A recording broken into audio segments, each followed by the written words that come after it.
Շնորհակալություն, Տիկին Ջուլհակյան, երբ դուք խոսում էիք եւ որևէ դեպք էիք ուզում, որ մատնանշենք, իմ կողքին նստած պարոն Ասլանյանը ասաց, որ ինքը որպես նման դեպք կգա եւ այդ ամբիոնին կկանգնի, սա իգիություն։ Հիմա մի ռեպլիկ էլ անեմ ձեր դիտարկմանը, թե որևէ միջազգային կազմակերպությունից չկա որևէ հարցադրում, 26 թվականին ՄԱԿ-ի մարդու իրավունքների 6 անկախ փորձագետները Հայաստանի իշխանություններին մի շարք հարցադրումներ են հղել սրբազան պայքարի մասնակիցների դեմ հարուցված քրեական գործերի առնչությամբ։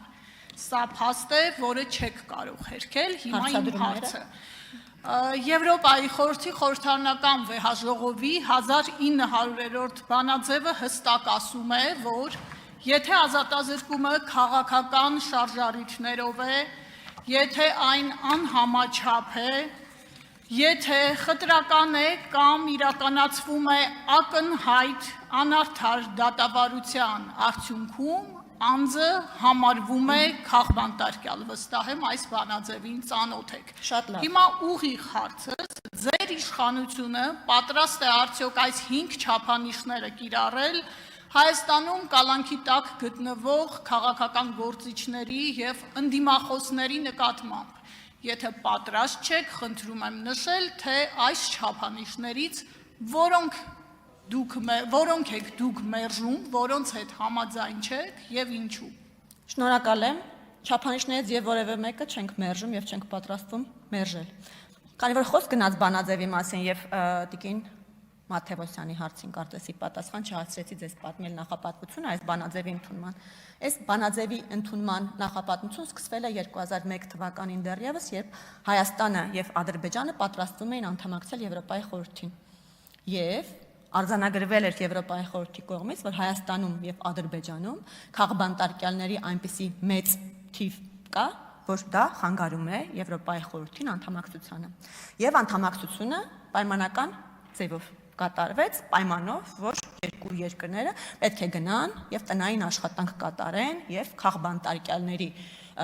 թիվը, եթե չզերոյացնեն, առնվազն մինիմալի հասցնեն։ Հետագայում կարող բազմաթիվ զեկույցներ կան, թե ինչ եղավ, ոնց եղավ, այնտեղ Հայաստանում այդ հարցով պրոգրեսը ավելի լավ գնահատվեց, Ադրբեջանում բնականաբար վատ, որովհետև այնտեղ պրոգրես առանձնապես չկար, բայց դա տեղի ունեցավ։ 2012 թվականին սա վերածվեց բանաձևի, այսինքն եթե միջև այդ կային քննարկումներ, ուսումնասիրություններ եւ այլն, 2012 թվականին վերածվեց բանաձևի սա եւ ինչու դա տեղի ունեցավ, որովհետեւ հետ մարտի 1-յան շրջանում, երբ բանտերը լցված էին քաղաքական բանտարկյալներով եւ այն ժամանակվա ընդդիմությունը, Հայ ազգային կոնգրեսը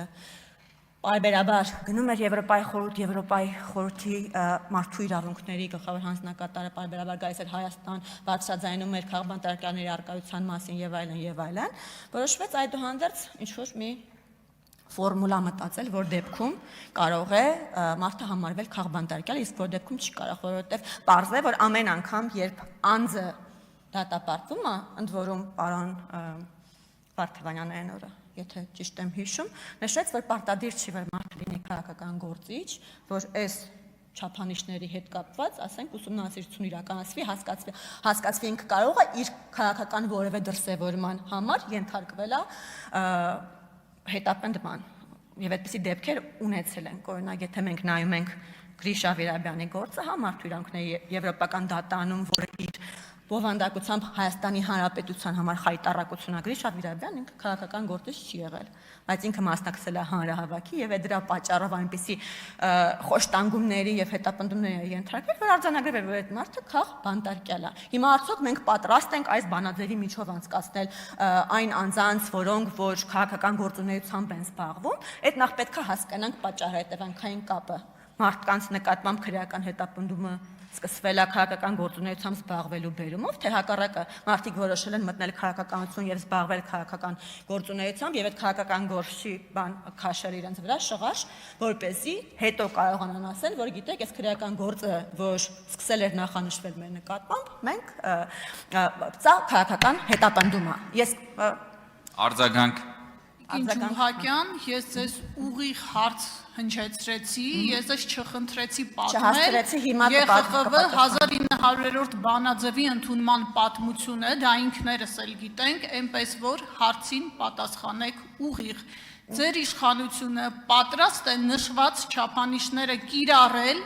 Հայաստանում կալանավորված քաղաքական գործունեություն իրականացնող անձանց եւ ընդդիմախոսների նկատմամբ, եթե ոչ, որ չափանիշն եք մերժում եւ ինչու։ Ձեր հարցին հատվածական պատասխանել եմ, ամբողջական չեմ հասցրել։ Ես ուղիղ պատասխաններից երբեք չեմ խուսափում Տիկին Ղահարամյանյան, կարծում եմ, որ հնարավորություն կունենաք դեռ համոզվելու դրանում։ Հատվածական պատասխանել եմ այն մասով, որ Նատ վերջին մասը կրկնեք նորից։ Խնդրում։ Հա, Մեկ խոսափողը։ Շնորհակալ եմ Տիկին Ջուլհակյան, նշված 5 չափանիշները պատրաստ մասամբ պատասխանել, հիշեցիք ներողություն խնդրում, մասամբ պատասխանել այն առումով, որ ասացի, որ 5 չափանիշներից եւ որևէ մեկից չենք պատրաստում հրաժարվել, մանավանդ որ մեր ձեռքը չի հրաժարվել է։ Սա ԵԽԽՎ բանաձև է, մենք Եվրոպայի խորհրդի անդամ պետություն ենք եւ փորձում ենք Եվրոպայի խորհրդի անդամին ներկայացվող պահանջներին բավարարել, այնքանով որքանով որ դա հնարավոր է այս պահին գործող ժողովրդավարական ինստիտուտների կարողությունների շրջանակներում պատրաստ ենք, բայց ոչ միայն քաղաքական գործիչների։ Ես կառաջարկեմ ձեզ առհասարակ բոլոր անձանց, որոնք կալանավորված են, այս չափանիշով անցկացնել եւ հասկանանք օրինակ անձը, որ կալանավորված է եւ որևէ քաղաքական գործունեություն չի իրականացնում։ Իր մասին հանրային ոչ միայն լայն շերտերը չգիտենալ, գուցե մենակ իր ընտանիքը գիտի, իր նկատմամբ այս պահին կիրառվող խափանման միջոցը, իր նկատմամբ կիրառվող պատիժը որքանով է